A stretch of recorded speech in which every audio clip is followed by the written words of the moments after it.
Good morning, children. In this video, we will be starting from page number 2, and the topic which we have to do is map. So let us see what is a map. A map is a symbolic representation of selected characteristics of a place, usually which is drawn on a flat surface. Okay, so you can write this meaning also, and you can write the meaning which is written at the bottom of the page. That is, maps, a symbolic representation of earth or a part of it on a flat surface made true to scale.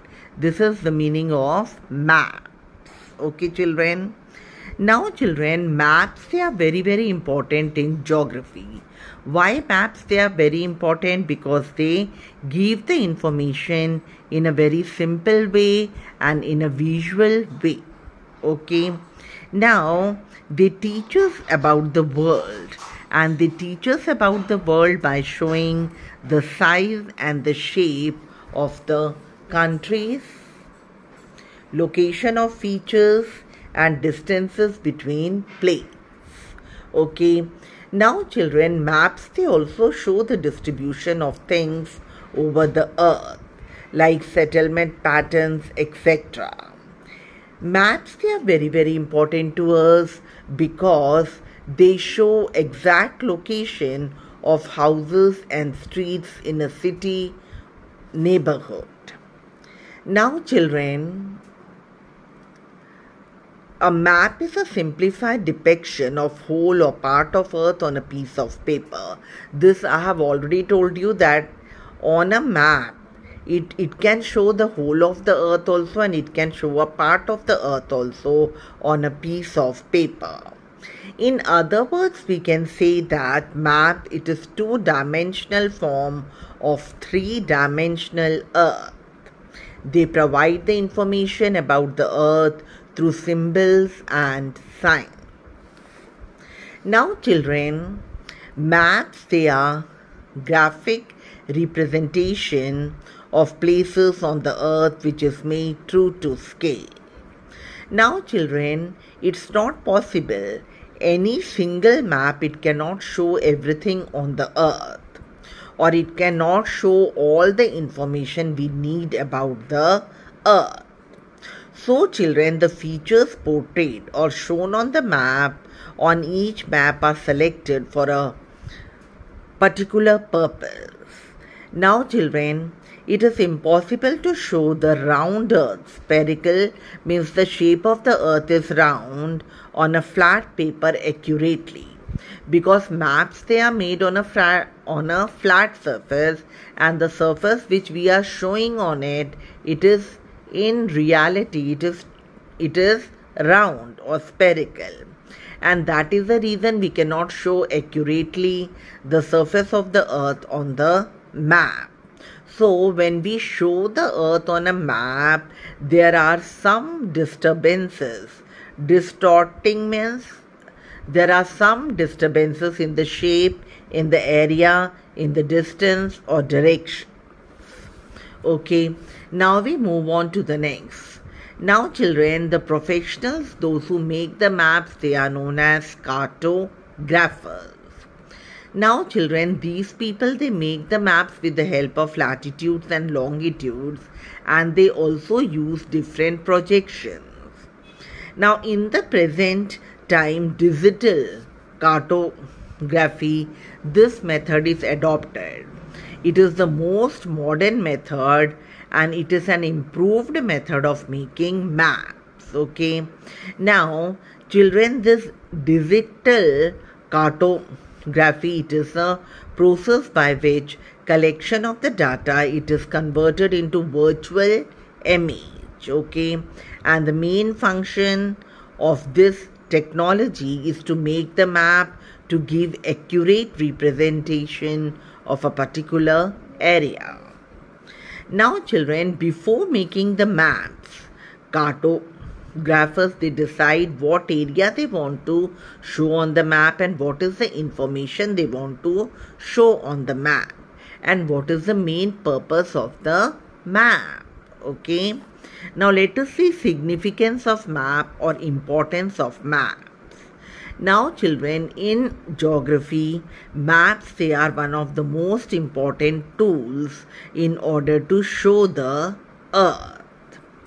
Now children, the way the cartographic map it captures or shows the planet Earth, it is phenomenal. Okay. Now children, the maps, they are very important for the following reasons. Now maps, they are mostly used for the geographers in order to get a detailed information about any particular area. Then it is also used by the meteorologist in order to study the weather and in order to prepare the forecast of the weather or the weather forecast. Then it is also used by the city planners who decide where to put up which things in a city, like where the park should be there, where the hospital should be located in a city, where we should have the banks and all. So the city planners, for them also the map is very important.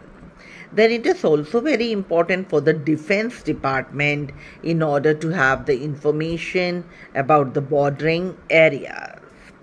It also serves a very useful purpose for the tourists and the navigators, those who want to find the way to their destination or where they want to reach. Now, apart from this, maps, they also have the government of a place to keep the record of the settlements, administrative levels, etc. So in this way, we can see that the maps, they are very important in geography. Okay. Now let us see the features of a map. Now children, all maps, they are made using a common set of signs and symbols.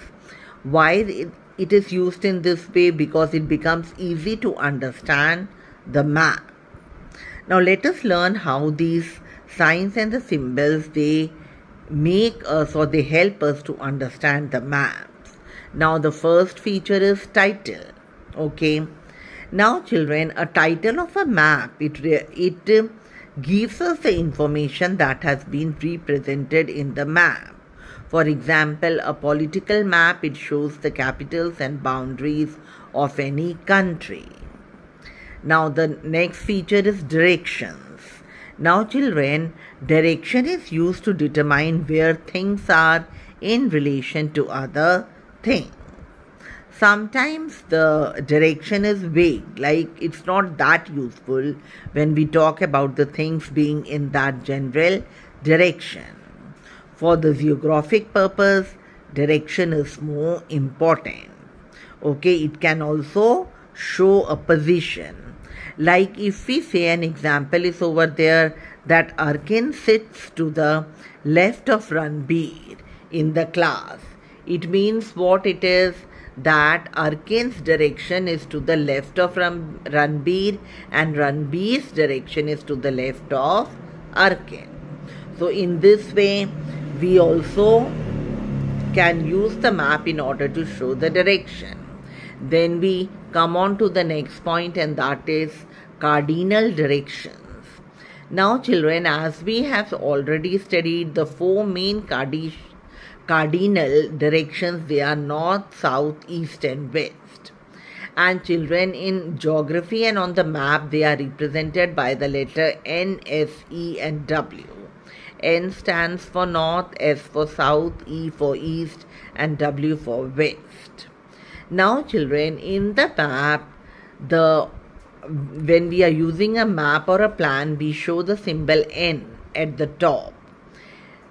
Top means on every map, the top of the map, it is the north direction. So an arrow is made and N is written, it means it is showing the north direction. Now in the diagram, you can see the four cardinal directions and the intermediate directions. Now children, as you know, the topmost direction, it is north. Opposite to that is south. Left is west and right is east.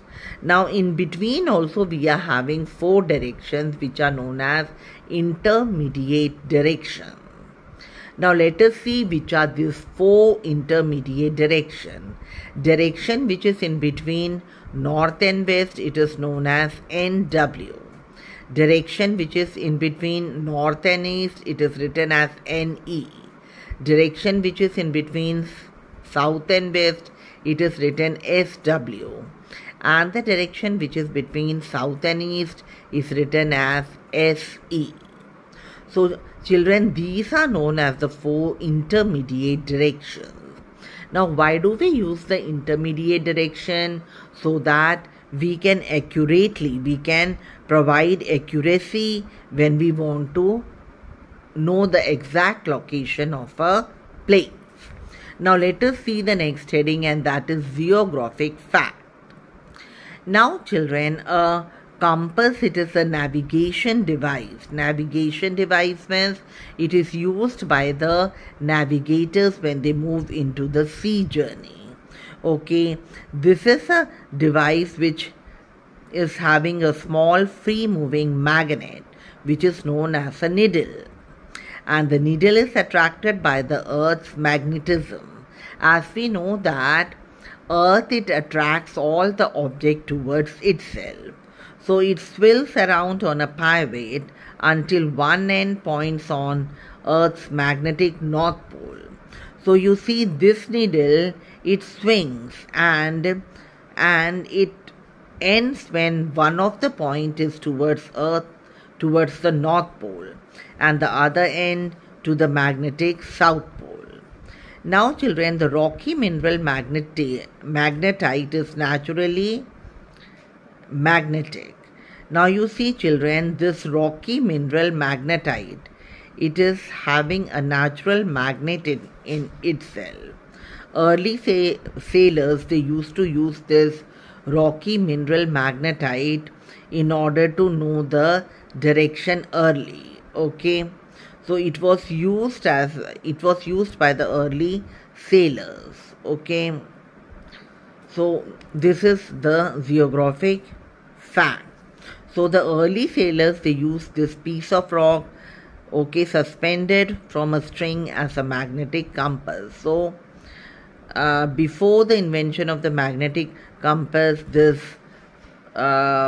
mineral, the rocky mineral magnetite, it was used in place of magnetic compass. Now we move on to the next page.